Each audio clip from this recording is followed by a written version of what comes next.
자, 293페이지부터 소멸시효가 나오고 있죠. 소멸시효가 보시면 문제가 몇 문제냐면은 10문제 정도 되죠. 그죠? 딱 11문제구나. 그러니까 우리가 5년 동안 기출문제니까 2문제씩이죠. 2문제씩 출제하고 있고요. 이제 이게 민법 총칙의 마지막 부분이죠.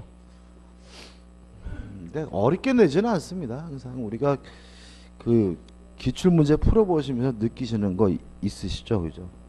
만만하다. 아닌가요?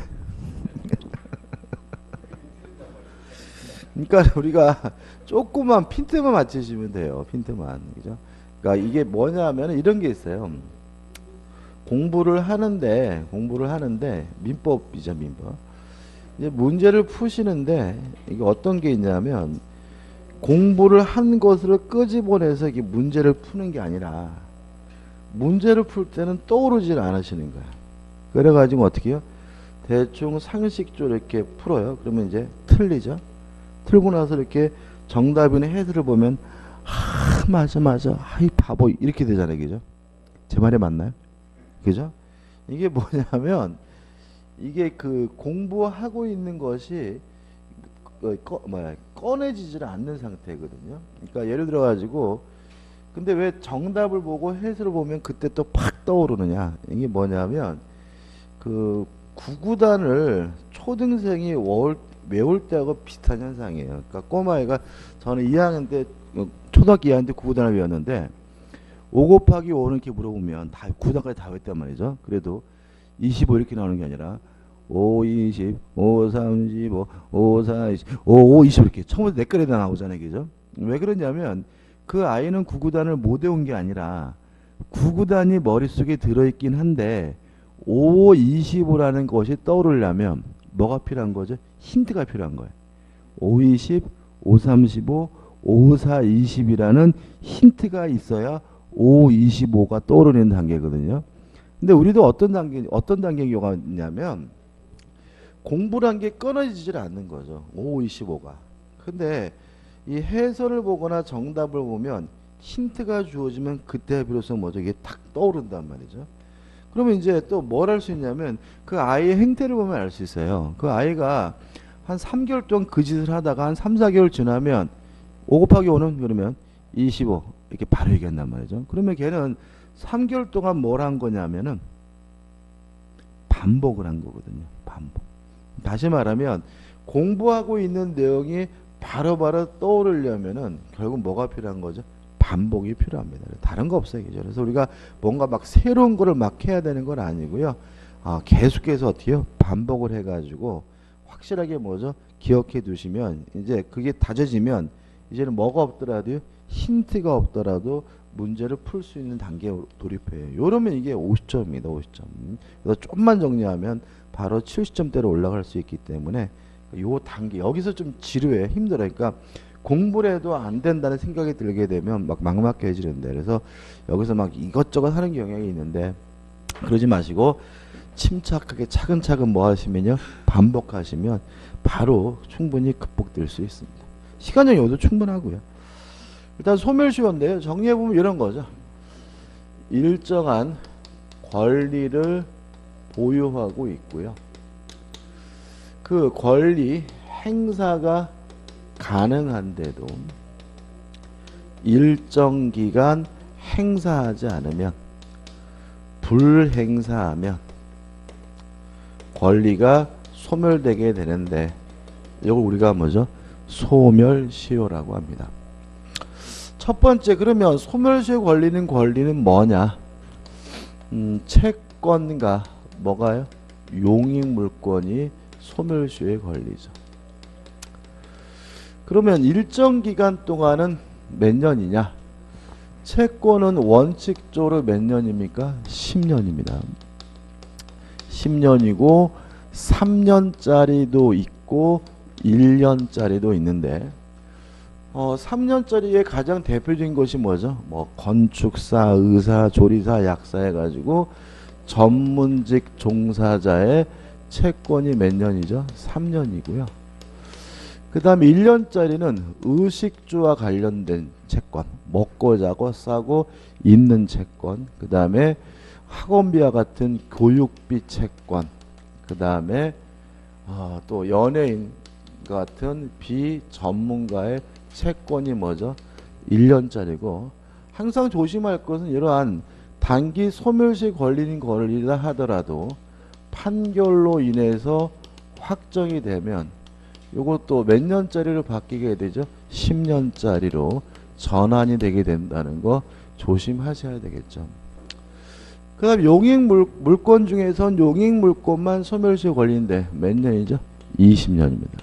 나머지 물권들 소유권, 점유권, 담보물권은 뭐에 걸리지 않죠? 소멸시에 걸리지 않습니다. 그 다음에 행사가 가능해야 됩니다.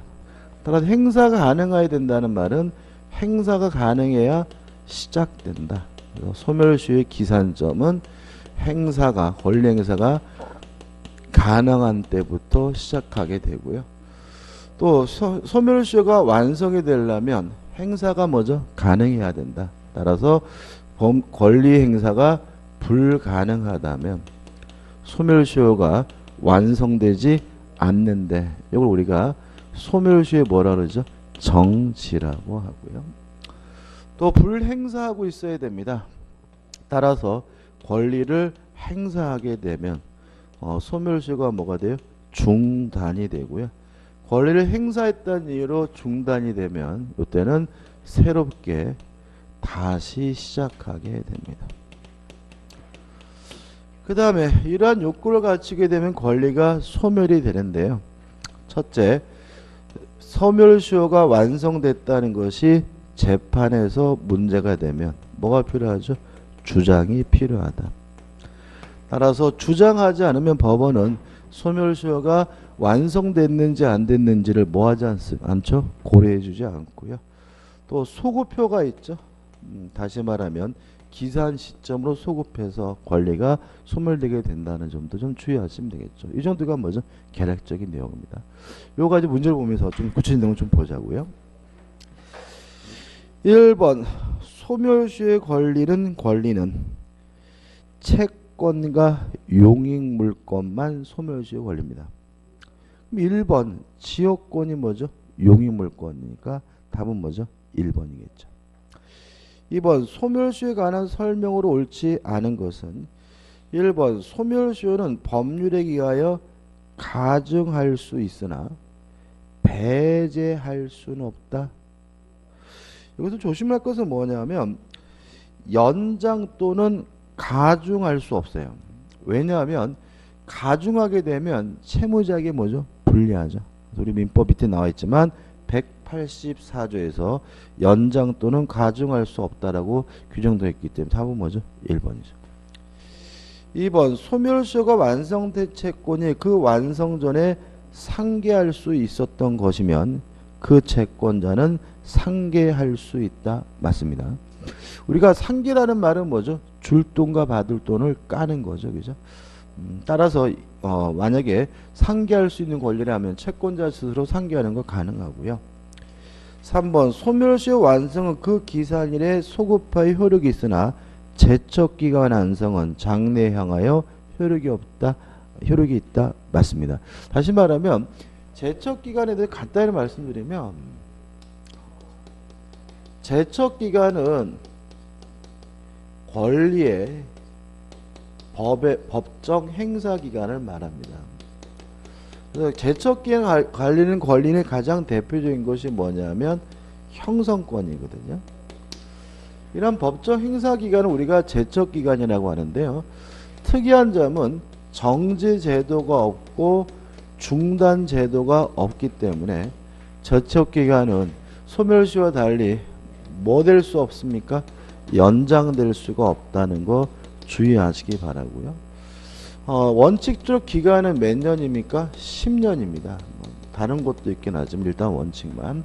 그 다음에 중요한 특징은 첫째, 재판에서 주장할 필요가 없다. 다시 말하면 소멸시효와 달리 제척기간이 경과됐는지 안 됐는지 여부는 법원이 직권으로 판단해 주고요. 그 다음에 두 번째, 제척기간의 완성의 효과는 소구표가 없다라는 점에서도 차이점이 있으니까 좀 주의하시기 바랍니다. 이 정도죠. 따라서 기본에 나와 있는 것처럼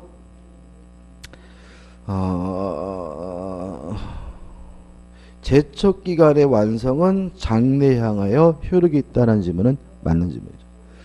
4번 채무자가 소멸시효 완성 후에 채권자에게 채무를 승인함으로써 그 시효이익을 포기한 경우에는 그때부터 새로이 소멸시효가 진행한다. 그러니까 우리가 소멸시효의 기산점은 권리행사가 뭐죠? 가능한 때부터죠. 그럼 예를 들어서 소멸시효가 완성이 됐어요. 그러면 채권자 입장에서는 권리행사를 할 수가 없는 거죠. 근데 완성된 후에 시효이익을 뭐 했어요? 포기했어요. 그러면 포기한 때부터 또다시 뭐죠? 권리행사가 뭐 하게 돼요? 가능하게 되니까 요 때부터 다시 소멸시효가 뭐가 되겠어요? 시작이 될 것이므로 그때부터 새로이 소멸시효가 진행한다. 맞는 점이죠. 5번 천재 기타 사변으로 인한 소멸시효 중단할 수 없을 때는 그 소유가 종료한 때부터 1월 내에 시효가 완성되지 않는다. 맞죠? 원칙적으로 정지가 되면 6개월 내에 완성되지 않는데요.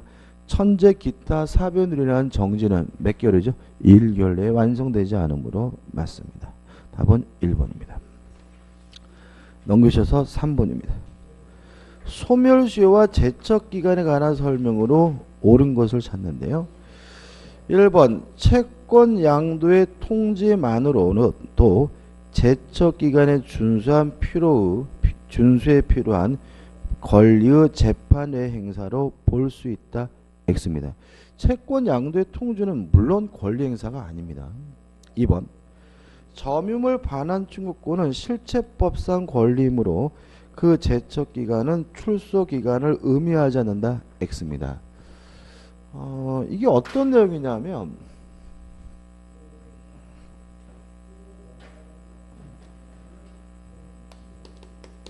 점유권에 기한 반환 청구권은 행사기간이 정해져 있어요.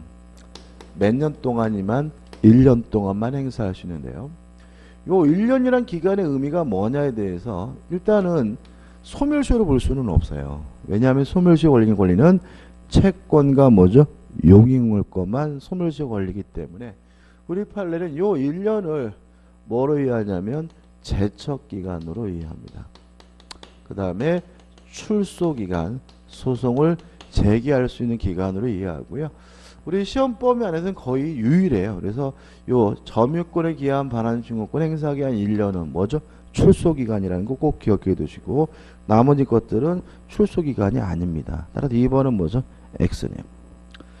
3번 소멸시효 기간은 법률행위에 의하여 연장할 수 없으나 제척기간은 당사자 사이의 약정으로 연장할 수 있다. X입니다. 소멸시효 연장할 수 있습니다. 왜냐하면 채무자가 유리한 거니까. 근데 제척기간은 연장이 불가능합니다. 뭣도 없죠? 정지, 중단제도도 없습니다. X네요. 4번 소멸시효 완성 후에 채무 승인이 있었다면 곧바로 소멸시효 이익의 포기가 있는 것으로 간주가 된다. 간주되지는 않습니다. 5번 공유관계가 존속하는 한 공유물 분할 청구권만이 독립하여 시효 소멸하지 않는다. 맞습니다. 왜냐하면 일단 공유물 분할 청구권의 법적 성질은 채권도 용익물권도 아니고요. 형성권으로 이해합니다. 형성권. 왜냐하면 공유물의 분할은 자유롭다는 말은 공유물을 분할하고자 할 때 다른 공유자로부터 뭐 받을 필요 없어요? 동의나 승낙을 받을 필요가 없으니까 이것도 일종의 형성권이고요. 따라서 소멸시효 걸리지 않습니다. 4번입니다. 소멸시효의 대상이 되는 권리에 관한 설명으로 옳은 것은 1번 유치권은 소멸시효 걸린다. X 채권과 용익물권만 소멸시효 걸립니다. 2번 소유권에 기한 물권적 청구권은 소멸시효 걸린다. X 물권적 청구권도 소멸시효 걸리지 않습니다. 3번 공유물 분할 청구권은 공유관계가 존속하더라도 그 분할 청구권만이 독립하여 소멸시효 걸린다. X죠. 4번 근저당권 설정 약정에 의한 근저당 설정 등기 청구권이에요. 그러면 요거는 물권일까요? 채권일까요? 채권이죠. 다시 말하면 우리가 물권적 청구권이냐 채권적 청구권이냐 문제는 물권이 있느냐 없느냐 문제거든요. 약정을 하고 그에게서 근저당권을 취득하려면 설정 등기를 해야 되죠. 그럼 아직 설정 등기를 안 했으니까 설정해 달라고 뭐 하겠어요? 청구하겠죠. 따라서 이것은 뭐예요? 채권적 청구권이죠. 따라서 뭐에 걸려? 소멸시효에 걸리고요.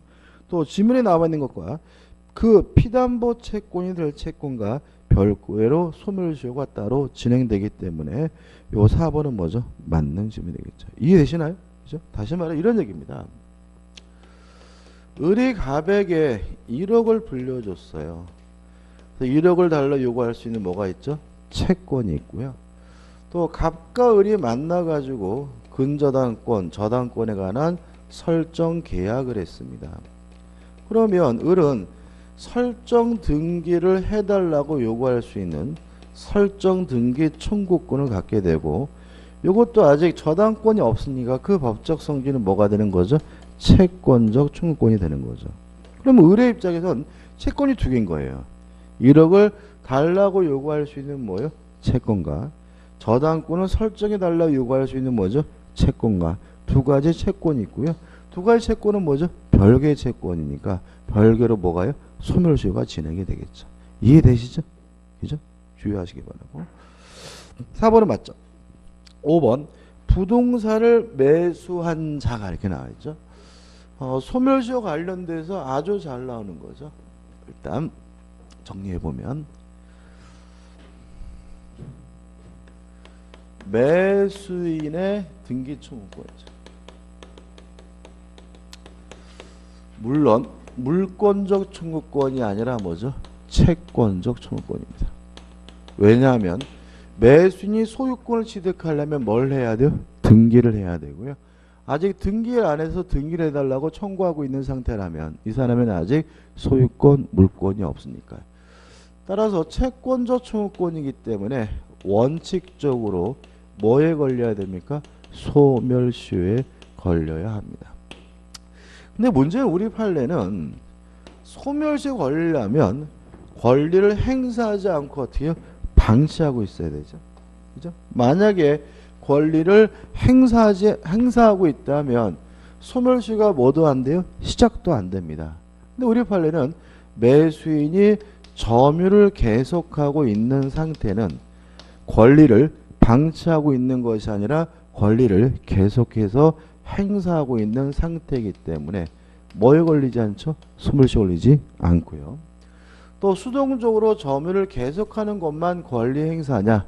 이 문제에 대해서 적극적으로 권리를 처분하는 것도 뭐죠? 권리 행사이므로 권리를 처분했다는 이유로 점유를 상실하게 된 경우에도 뭐에 걸리지 않습니까? 소멸시효에 걸리지 않는다는 것이 우리 판례의 태도입니다.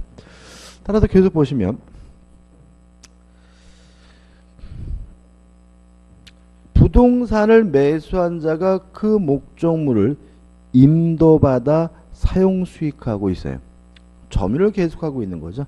매수인의 소유권 이전 등기 청구권은 소멸시효에 걸린다는 지문은 X가 되는 거죠. 답은 뭐죠? 4번입니다. 5번 문제입니다. 소멸시효에 관한 설명을 옳지 않은 것은 1번 매수인이 매매 목적 부동산을 인도받아 점유하고 있다면 그의 매도인에 대한 소유권 이전 등기 청구권은 시효 소멸하지 않는다. 오, 맞는 질문이에요. 2번 소유권 이전 등기 의무의 이행 불능으로 인한 전보배상 청구권의 소멸시효는 이전 등기 의무가 이행 불능으로 된 때부터 진행한다. 맞습니다. 일단 이것도 전보배상이란 말은 그냥 전손해배상 이렇게 이해하시면 돼요. 전손해배상. 손해배상 청구권도 뭐죠?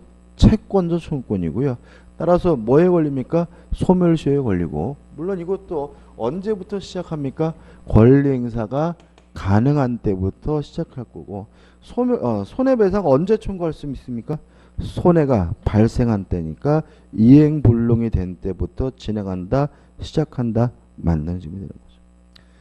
3번 부동산 매도인의 매매대금 청구권의 매수인의 소유권 이전 등기 청구권은 어디 나왔네? 다음 때 얘기죠. 5탄에 부동산 매도인의 매매대금 청구권 과입니다. 과. 매매대금 청구권 과. 죄송합니다. 매수인의 소유권 이전 등기 청구권은 동시 이행관계에 있으므로 다시 한번 읽어볼게요. 부동산 매도인의 매매대금 청구권과 매수인의 소유권 이전 등기 청구권은 이해되시죠? 서로 동시 이행관계에 있으므로 매도인에게 동시 이행 항변권이 인정되는 한 매매대금 청구권은 소멸시효는 진행되지 않는다. X입니다. 일단 우리 이것과 관련해서 많이 나오는 게 뭐냐면 두 가지입니다. 유치권을 행사하고 있는 경우 또는 동시 이행 항변권이 인정되는 경우 이때도 정상적으로 소멸시효는 진행이 된다라는 거 좀 기억해 두셔야 돼요. 왜냐하면 유치권 행사하는 건 말 그대로 유치권 행사이지 채권 행사는 아니에요. 또 동시이행 항변권이 인정이 되고 동시이행 항변권 행사하더라도 뭐는 아닙니까? 채권 행사는 아닌 겁니다. 따라서 채권은 개별적으로 정상적으로 뭐가요? 소멸시효가 계속 진행되고 있게 되는 것이므로 좀 기억해 두시고 은근히 또 잘 내는 형태의 지문인 거죠. 답은 3번이고요. 4번 시의 취호 진행 중 그 완성 전에 이루어진 채무의 일부 변제는 그러면 채무를 인정하겠다는 거죠. 특별한 사정이 없는 한 채무 승인 행위로서 시효 중단 사유에 해당한다. 맞고요. 5번 정지 조건입니다. 정지 조건은 뭐죠? 현재 효과가 없지만 조건이 성취가 됨으로써 비로소 효과가 생기는 거죠. 그러면 조건이 성취가 돼야 권리 행사가 가능하기 때문에 소멸시효는 그 조건이 성취한 때로부터 진행한다. 맞죠?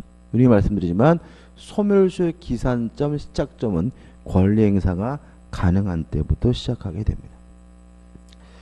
6번입니다. 소멸시효에 관한 설명으로 옳은 것은 1번 소멸시효는 법률행위에 의하여 이를 단축 경감할 수 없으나 이를 배제, 연장, 가중할 수 있다. X죠. 뒤밖에 있죠. 단축하고 경감하는 것은 채무자에게 유리하기 때문에 가능하지만 배제하거나 연장, 가중하는 것은 채무자에게 불리하기 때문에 할 수가 없습니다. 2번 부동산이 가압류된 강제 경매 절차에서 매각되어 가압류 등기가 말소된 경우 특별한 사정이 없는 한 그 말소 시점에 가압류에 의한 시효 중단의 효력은 중요한다. 물론 뭐죠? 맞는 질문이고 답은 2번입니다. 넘기셔가지고 3번입니다. 주채무의 소멸시효 기간이 확정 판결로 10년으로 연장된 경우 단기인 보증채무의 소멸시효 기간도 10년으로 연장된다. 밑에 해설에 판례 나와 있지만 보증채무는 종전의 소멸시효 기간에 따릅니다. 이게 무슨 말이냐면 예를 들어 가지고 3년짜리 채권이란 말이죠. 요거에 대해서 누가 뭘 썼냐면 보증을 썼어요. 그럼 주채무가 3년짜리면 보증채무도 몇 년짜리예요? 3년짜리인데 이게 판결 확정으로 인해서 3년짜리가 10년으로 뭐가 됐어요? 전환됐어요. 이때 보증채무는 뭐 되잖아요? 전환되지 않는다. 보증채무는 계속 뭐죠? 단기 채무로 이루어진다는 것이 우리 판례 입장입니다. 그래서 3번 해설 한번 읽어볼게요. 민법 제165조의 규정은 A. 당의 판결의 당사자 사이에 하나여 발생하는 효력에 관한 것이다. 따라서 B. 채권자와 주채무자 사이에 주채무에 관한 판결이 확정되어 소멸시효가 10년으로 된 경우 위 당사지 이외의 채권자 연대 보증인사의 시효기간에 대하여는 아무런 영향도 없으므로 채권자 연대 보증인의 연대 보증 채권의 소멸 시효기간은 여전히 종전의 소멸 시효기간에 따른다. 다시 말하면 보증인의 채무가 뭐로 바뀌는 건 아닙니까? 10년으로 바뀌는 건 아니라는 거 꼭 기억해 두시기 바랍니다.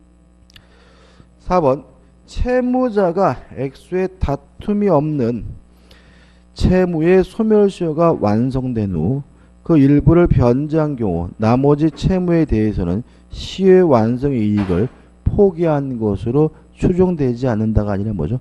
추정이 됩니다. 5번 시효가 정지한 때는 정지 시까지 경관 시효기간은 이를 산입하지 않고 정지 사유가 종료한 때로부터 새로 진행한다. 이거는 새로 진행하는 건 뭐죠? 정지가 아니라 중단이죠.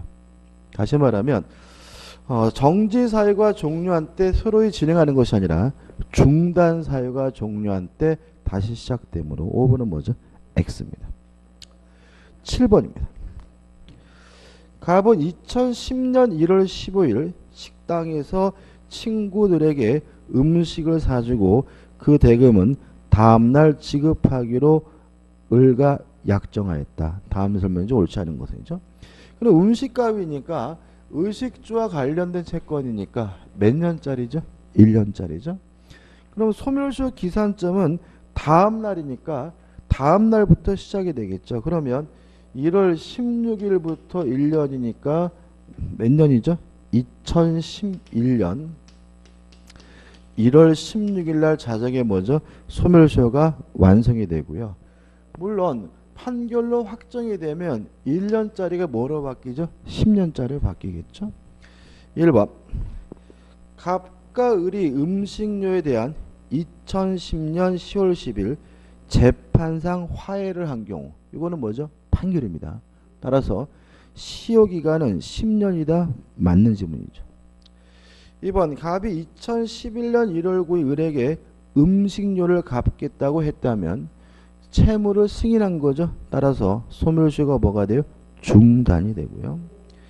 3번 을이 음식료 채권을 위하여 2010년 9월 9일 갑의 재산에 유효한 가압류를 했어요. 그러면 가압류를 하게 되면 권리의 행사이기 때문에 소멸시효가 뭐가 돼요? 중단이 됩니다. 따라서 시효는 중단되지 않는다. X가 되고요. 답은 뭐죠? 3번이 되죠. 4번 을이 갑에게 2010년 10월 25일 음식료의 지급을 최고하고 다시 2011년 2월 25일 재판상 청구를 했다면 시효는 물론 뭐죠? 중단이 되고요. 그 다음에 5번 을이 갑에 대한 음식료 지급 청구의소를 제기하여 승소 판결을 받았다면 이것도 뭐죠? 판결이죠. 그 시효기에는 판결이 확정된 날로부터 뭐죠? 10년이다. 맞는 질문이죠. 이런 것도 내내기죠. 다음날 음식값을 주기로 했는데 10년 동안 안 준다.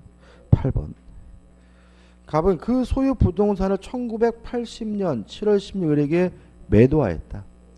2016년 7월 16일 현재 을의 갑에 대한 소유권 이전 등기 청구권 소멸시효가 완성된 경우를 모두 고르면 일단 요 기억 니은 디귿을 풀기 위한 것은 요거죠. 매수인의 등기 청구권은 채권적 청구권이어서 소멸시효에 걸리지만 점유를 계속하고 있으면 소멸시효에 안 걸리고 적극적으로 권리를 처분했더라도 점유를 상실했더라도 소멸시효에 걸리지 않는다 이거죠. 기억 을이 매매와 동시에 부동산을 인도받아 현재까지 계속 점유 사용하고 있다면 이거는 권리 행사니까 소멸시효가 진행되지 않았습니다. 니은번 을이 매매와 동시에 부동산을 인도받아 사용 수익하다가 2000년 병에 의해 그 점유를 침탈당했어요. 그러면 팔아먹은 거 아니죠? 그죠? 처분한 게 아니니까 점유를 상실한 때부터 뭐에 걸립니까? 소멸시효에 걸리고요. 따라서 2000년이라면 10년이 훨씬 지났기 때문에 소멸시효가 완성이 된 거죠. 디귿 을이 매매와 동시에 부동산을 인도받아 사용 수익하다가 2005년 정액에 전매하고 인도했어요. 적극적으로 권리를 처분하고 인도하는 것도 권리 행사이기 때문에 소멸시효가 진행되지 않습니다. 따라서 소멸시효가 완성된 것은 니은 하나고 답은 1번이 되는 거죠. 9번입니다. 갑은 2007년 5월 1일 친구 을에게 아파트 전세 자금에 사용하도록 1억 원을 변제기 2007년 12월 30일로 정하여 빌려주었다. 그런데 2017년 5월 1일 되도록 을인 갑에게 변제하지 않고 있다. 이에 관한 설명으로 옳은 것은 일단 좀 생각해 보면은 지금 변제기가 2007년 12월 30일이잖아요. 그죠? 그러면 2007년 12월 30일부터 권리 행사 가능하니까 2007년 12월 31일부터 소멸시효가 뭐가 돼요? 시작이 되고, 그럼 소멸시효가 완성되는 시점은 10년이니까 2017년 12월 31일 날 자정에 뭐죠? 소멸시효가 완성이 되겠죠? 그럼 현재가 2017년 5월 1일이라면 아직 뭐가 완성되지 않았습니까? 소멸시효가 완성되지 않았음을 알 수가 있습니다. 1번 10년 도래 전이므로 갑의 대여금 채권은 잠깐만요. 맞죠? 9번의 답은 몇 번입니까? 4번?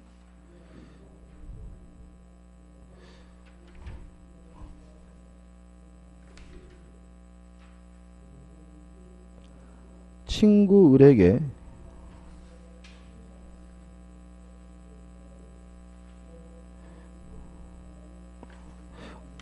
옳은 거 쓰셨는데 잠깐만요. 뭐 잘못했는데 4번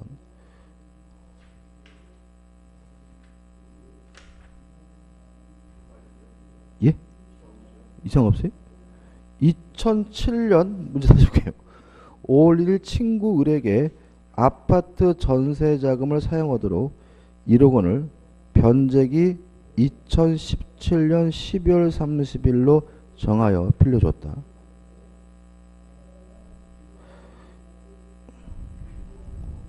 제가 뭘 잘못하고 있는 거죠?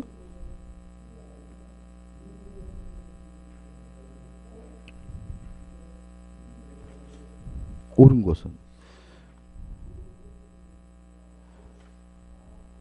이게 제가 다시 한번 고민해 볼게요. 제가 뭔가 착각하고 있는 것 같은데 죄송합니다. 다시 한번 고민해 봐야 되겠네. 10년 도래 전이므로 갑의 대여금 채권은 시효로 소멸하지 않았다.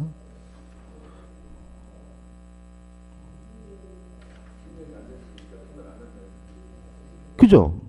문제가 지금 옳은 걸 찾는 거잖아요.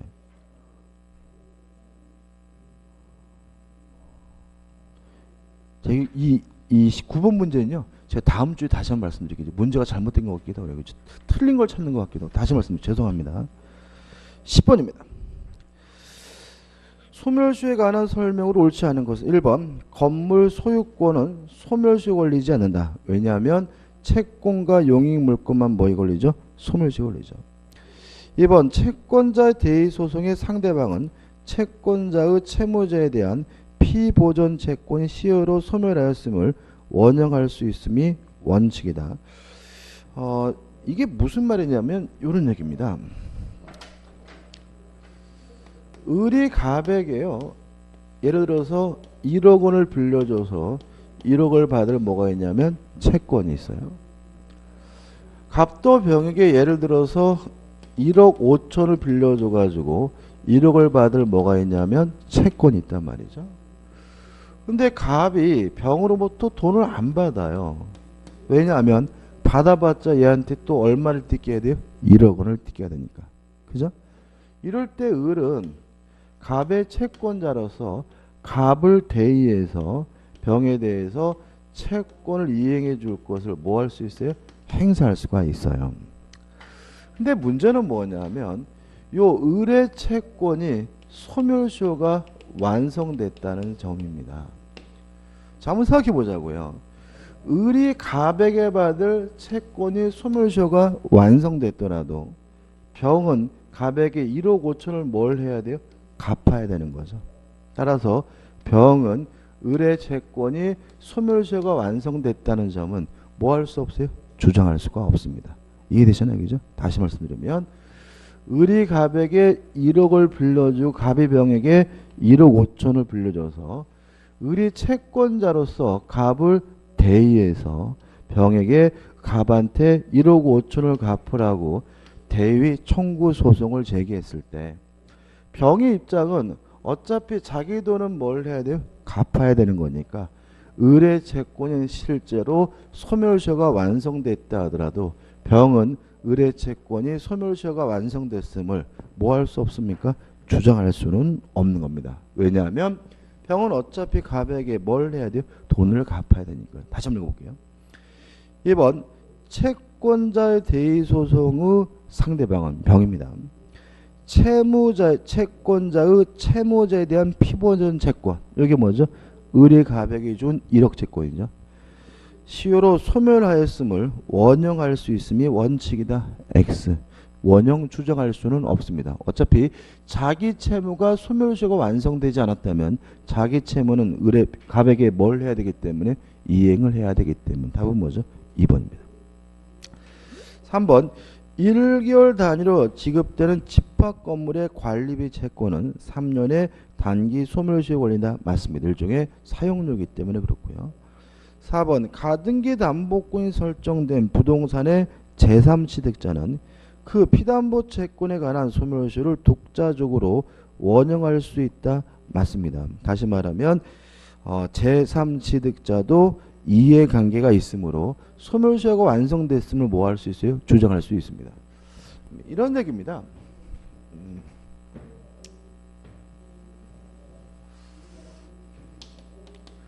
을이 갑에게 1억을 빌려주고요. 갑 소유 A 부동산에 예를 들어서 저당권이 설정됐어요. 이런 상태에서 갑이 병한테 팔아먹고 병한테 이전 등기를 해줬다면 이 병은 저당권이 설정된 부동산의 소유권을 취득했죠. 이런 사람들은 뭐라 그러냐면 제3취득자라고 해요. 그래서 제3취득자는 저당권 등이 설정된 부동산에 대한 권리를 취득한 사람 우리가 뭐죠? 제3취득자라고 하고요. 그러면 요 제3취득자는 요 채권이 소멸시효가 완성돼 가지고 돈을 받을 수 없는 상태라면 요 저당권 등기를 말소해 달라고 뭐 할 수 있겠어요? 청구할 수 있겠죠. 이해되시나요? 제가 아파트를 샀는데 아파트에 뭐가 설정돼 있어요? 저당권이 설정돼 있어요. 이해되시죠? 근데 알아봤더니 채권이 이미 소멸시효가 뭐가 됐대요? 완성이 됐대요. 그러면 저는 그 저당권을 말소해 달라고 뭐 할 수 있겠어요? 청구할 수 있겠죠. 동의하시죠? 그죠? 마찬가지다. 이게 가등기 담보라 하더라도 어차피 가등기 담보에 의해서 담보되는 채권이 뭐가 완성돼 있어요? 소멸시효가 완성돼 있는 상태라면 제3취득자 입장에서는 소멸시효가 완성됐음을 이유로 가등기 담보의 말소를 해달라고 뭐 할 수 있습니까? 청구할 수가 있다. 이런 취지인 거죠. 다시 한번 읽어볼게요. 4번 가등기 담보권이 설정된 부동산의 제3취득자는 그 피담보 채권에 관한 소멸시효를 독자적으로 원형할 수 있다. 맞는 질문이에요. 다시 말하면 채권이 소멸시효가 완성됐음을 주장하면서 가등기 담보나 저당권의 말소를 해달라고 뭐 할 수 있습니까? 청구할 수가 있습니다. 5번 소멸시효가 완성된 채권이 그 완성 전에 상기할 수 있는 것이라면 그 채권자는 물론 상기할 수 있습니다. 일종의 시효이기 포기겠죠. 11번입니다. 소멸시효의 중단에 관한 설명으로 옳지 않은 것은 1번 주채무자에 대한 시효 중단은 보증인에 대하여 그 효력이 없다. X입니다. 이것도 좀 조심하셔야 되는데요. 이런 문제입니다.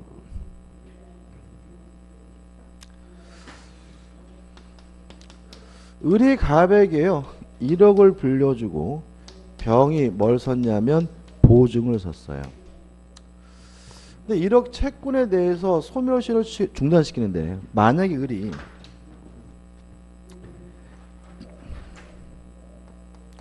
주채무자 자백에 소송을 제기했다는 이유로 채권이 소멸시효에 중단되면 누구한테도 영향을 미쳐요?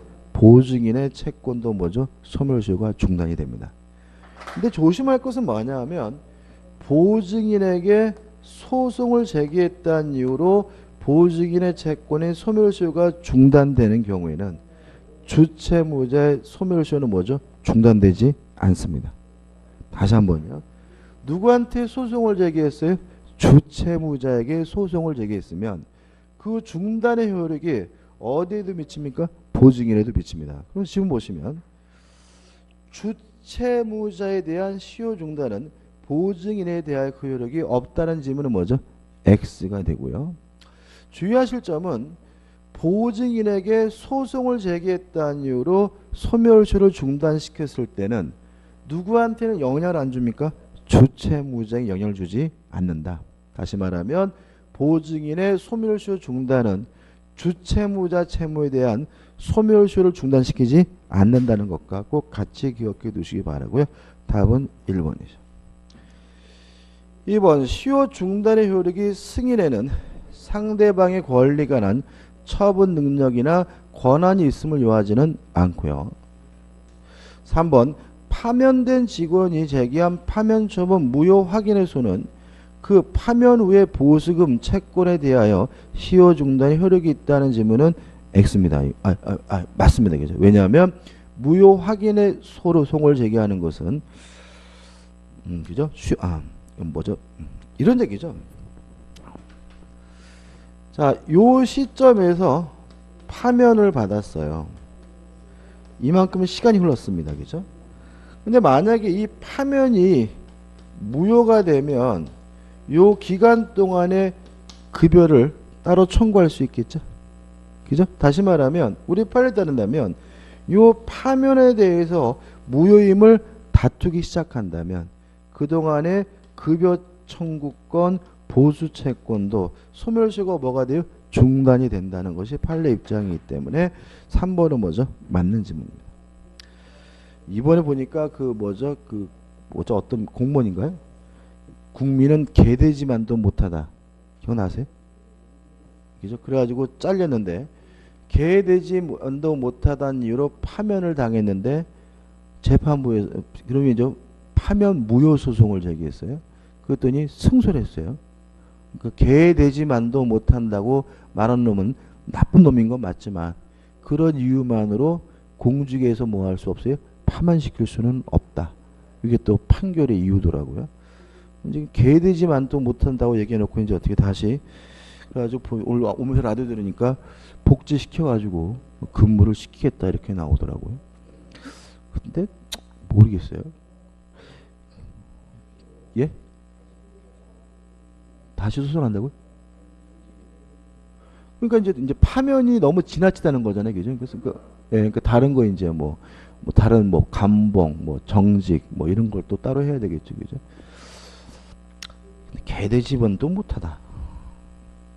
4번 압류는 시효 이익을 받은 자에 대하여 하지 아니한 때는 이를 그에게 통지한 후가 아니면 시효 중단이 어렵다. 맞는 점을 기억해 두시면 되고요. 5번 채권자가 피고로서 응소했어요. 자, 이건 어떤 문제냐면 재판상 청구를 하면 권리의 행사이기 때문에 소멸시효를 뭐하죠? 중단시키죠. 근데 청구한 것이 아니라 상대방의 청구에 대해서 응했어요. 응소. 그러니까 소송에 뭐죠? 대응했다는 거죠. 요거는 원칙적으로 소멸시효가 뭐 되지 않냐면 중단되진 않아요. 왜? 스스로 재판상 청구한 것은 아니니까요. 다만 응소 과정에서 적극적으로 권리를 주장하게 되면 이것도 뭐죠? 권리의 행사로 봐서 소멸시효를 중단시킨다는 것이 우리 판례 입장입니다. 다시 한번요. 재판상 청구하는 것은 당연히 뭐죠? 권리의 행사로서 소멸시효를 뭐예요? 중단시키겠지만 소극적으로 응소한 것은 원칙적으로 소멸시효를 뭐하지 않습니까? 중단시키지 않습니다. 다만 응소 과정에서 적극적으로 권리를 주장하면 그때는 권리 행사로서 이해하는 것이 우리 판례 입장이므로 응소하여 그 소송에서 적극적인 권리를 주장하고 그것이 받아들여진 경우 시효 중단의 사유인 재판상 청구에 해당한다는 질문은 맞는 질문입니다. 이것도 좀 주의하셔야 되고, 자, 아까 9번 문제는 제가 다음 주에 다시 한번 제가 설명을 드리도록 하겠습니다. 좀 쉬었다가 이제 물권법으로 들어갑니다.